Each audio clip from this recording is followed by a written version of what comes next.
Good morning friends, कैसे हैं आप सभी लोग। स्वागत है आप सभी का हमारे YouTube channel UPSC aspirants let's learn together पे। आज का हमारा टॉपिक है supreme courts verdict on sub classification of एससीज not STs.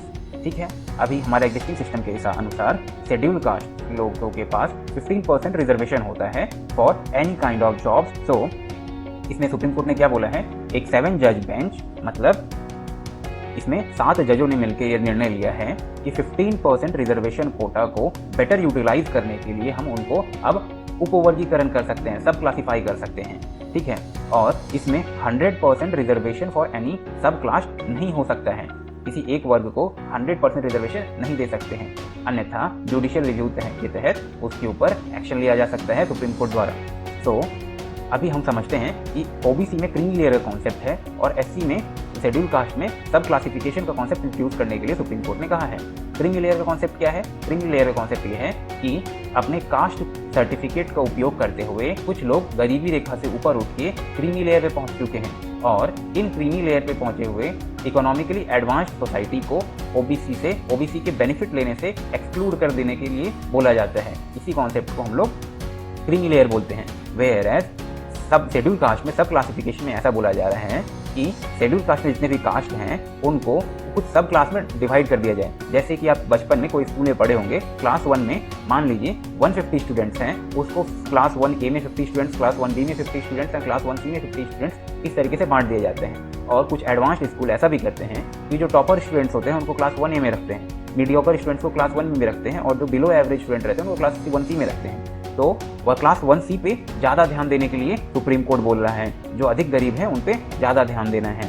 इसी तरीके का प्रेफरेंशियल सिस्टम लाने के लिए सुप्रीम कोर्ट आदेश दे रही है और आइडेंटिफाई करने के लिए बोल रही है शेड्यूल कास्ट में ही कि कौन कौन के साथ मैक्सिमम सोशल डिस्क्रिमिनेशन हुआ है और उनके साथ प्रेफरेंशियल ट्रीटमेंट करने के लिए आदेश दे रही है। सो अभी इसके लिए जो कॉन्स्टिट्यूशन बेंच ने किन किन प्रश्नों का उत्तर दिया है हमारे लिए, जिसके आधार पर आने वाली सरकार किस प्रकार की पॉलिसी का निर्णय करेगी वो डिसाइड करता है। अगर ये सवाल के आंसर आपको पता होंगे तो इसके आधार पे आपको बेसिकली गवर्नमेंट क्या करने वाली है उसके बेसिस पे आप सोच सकते हैं।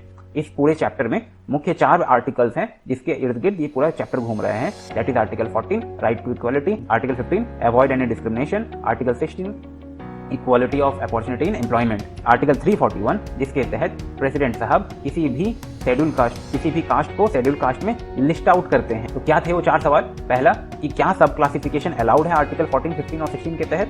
क्या शेड्यूल कास्ट में होमोजेनस है या फिर हेट्रोजेनस ग्रुप है? क्या जितने भी कास्ट है शेड्यूल कास्ट में उनको किसी भी प्रकार से कॉर्नफ्लेक्स और दूध की तरह अलग किया जा सकता है, किसी कुछ को अलग किया जा सकता है, या फिर दूध और चाय की तरह दोनों होमोजेनस मिक्सचर हैं कि दूध में से पानी को हम अलग नहीं कर सकते हैं, वो चाय बन के ही रहेगा।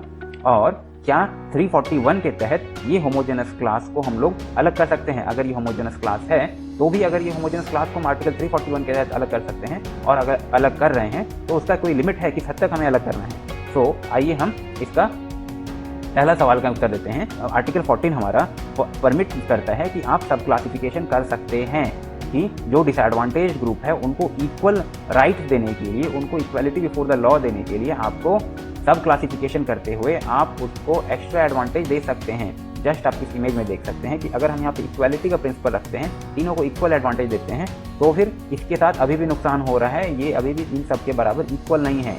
तो इक्वालिटी तब आएगी जब ये जो डिसएडवांटेज बंदा है, ये जो डिसएडवांटेज आदमी है, उसको हम एक्स्ट्रा प्रेफरेंशियल ट्रीटमेंट करेंगे।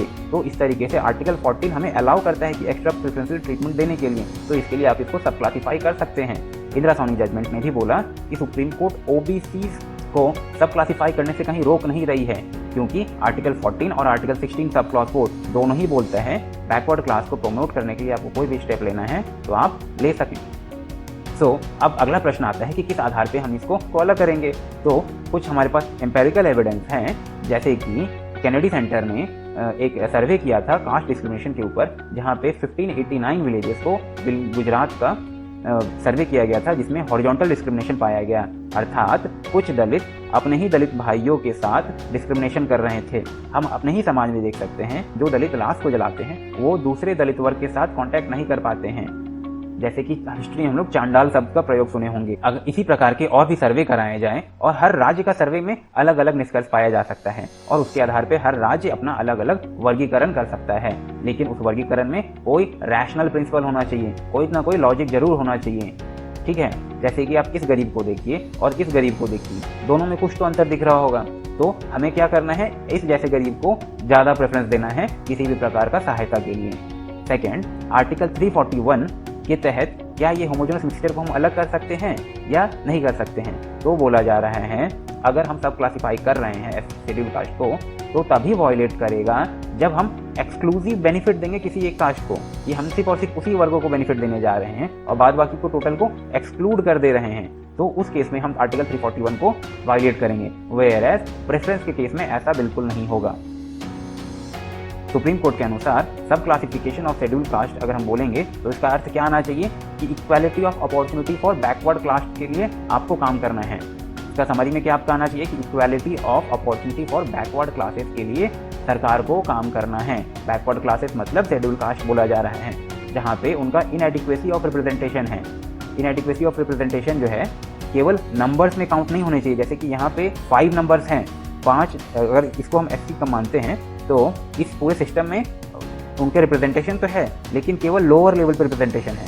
वेयर है सुप्रीम कोर्ट बोल रही है कि हमें रिप्रेजेंटेशन इस प्रकार का होमोजेनस रिप्रेजेंटेशन चाहिए जहाँ पे सभी लेवल पे उनका रिप्रेजेंटेशन होगा, ना ही केवल और केवल लोअर लेवल पे उनका रिप्रेजेंटेशन। इस प्रकार के रिप्रेजेंटेशन के लिए सरकार आदेश दे रही है। सुप्रीम कोर्ट ने आदेश दिया है कि आपके पास सभी राज्य के पास 2 मॉडल है इसको इम्प्लीमेंट करने के लिए।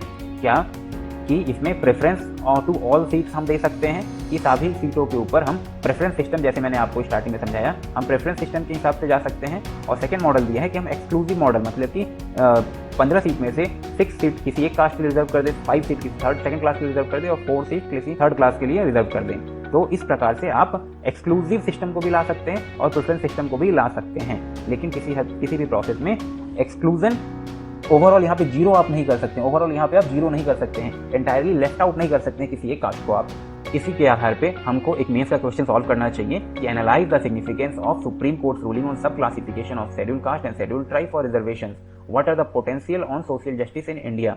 इसके आधार पे हमने जो समझाया उसमें आप इसका आंसर देने की कोशिश करिएगा उसके आधार पे, जिसमें consequential seniority, efficiency in administration, relaxation of qualifying marks जैसे कॉन्सेप्ट को आपको इंट्रोड्यूस करते हुए इसका आंसर लिखना है। Thank you. Press like button for more such videos.